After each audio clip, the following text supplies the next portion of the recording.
Hello. Here we have the wilderness life of Kainu. I am the wilderness artist from the backwoods of Kainu. I ask all of you viewers, please send a message if you see any of my sculptures or what I have made here. I started back in 1974 at Likinen School in Sotkamo, and I moved to this school in 1985. From that time, let me show you what kind of mark is on all my works. I've made quite a lot of this kind of wood art as well. If you happen to come across a distinctive mark like that, please do not hesitate to send a message to us. Something along those lines.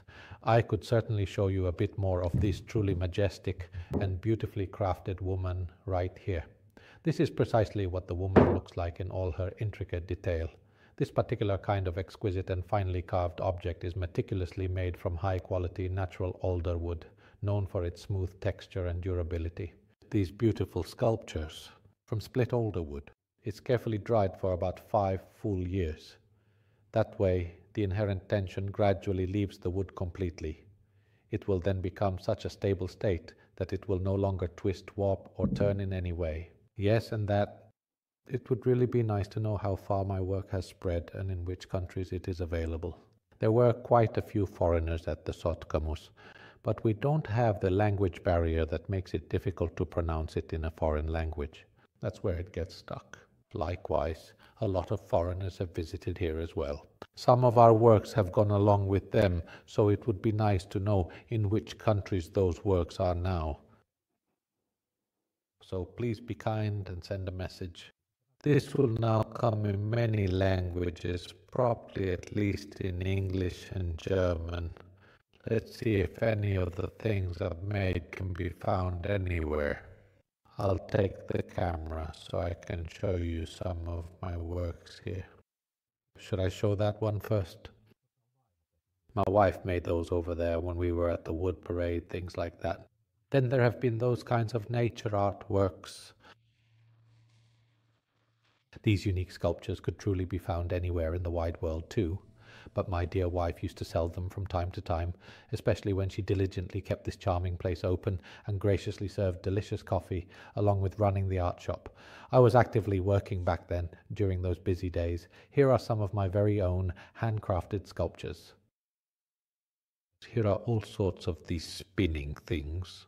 There are also some paintings like that over there. In 2016, I made these when we had an art exhibition over at the library. It was at the library together with Heikki Koronen. Heikki Koronen took a photograph of me. We had a joint exhibition like that. So I have also had an exhibition in Sweden. There are some interesting things that I have made over there somewhere. If you ever come across that particular and distinctive stamp, then it truly means that I have successfully made it.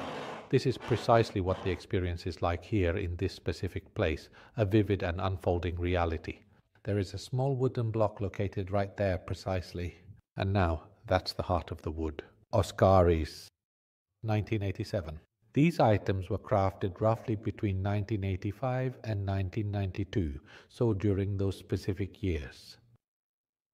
Back then, I truly had this incredibly creative period, you could definitely say, where I just absolutely had to make as many of them as humanly possible. And I sure did make a lot. There are some wall pieces over there. Those really big doors over there are indeed the spirals of life. From here, we can clearly observe some of these intriguing sculptures and approach them to get a closer look. These artistic pieces are currently displayed in a somewhat scattered arrangement here, but you can certainly appreciate what you can see. Indeed, as we examine them more closely, they begin to open up and reveal their forms. Here, specifically, we can identify some prominent female figures. These figures are beautifully crafted, depicting a newly born woman, perhaps symbolizing new beginnings or a significant life event. They've transformed into something like that. There are some of those over there too. Let's move forward over here. Here we have some distinct pieces with more of a traditionally male theme, presenting a robust and classic aesthetic. When my dear wife used to frequently say that I always make women, I then decided to make a few men as well too. That's my first sculpture right there. Sometime in the mid-70s, a period that now feels quite distant, and that one too, which also originates from that same bygone era. My sweater is also from way back then, a truly vintage piece from that distant past. Those are the kinds of works they are. There are also all sorts of interesting and unique things displayed on the wall over there. It's quite likely that a great many people have probably visited this particular location before. They might remember that they've been here. Perhaps they will even send a special message from a distant land abroad. It would be nice to hear from you all, to know what you think of these men. There are works here. I've carefully carved each one of these with a knife. That particular one has a rather large prosthesis, which makes the carving process quite challenging and not easy at all. Now, I need to position this camera over here to get a better view. Yeah, just want to say thanks to all the viewers. This is what we came up with for the wood parade, a little introduction video like this. That's all, goodbye.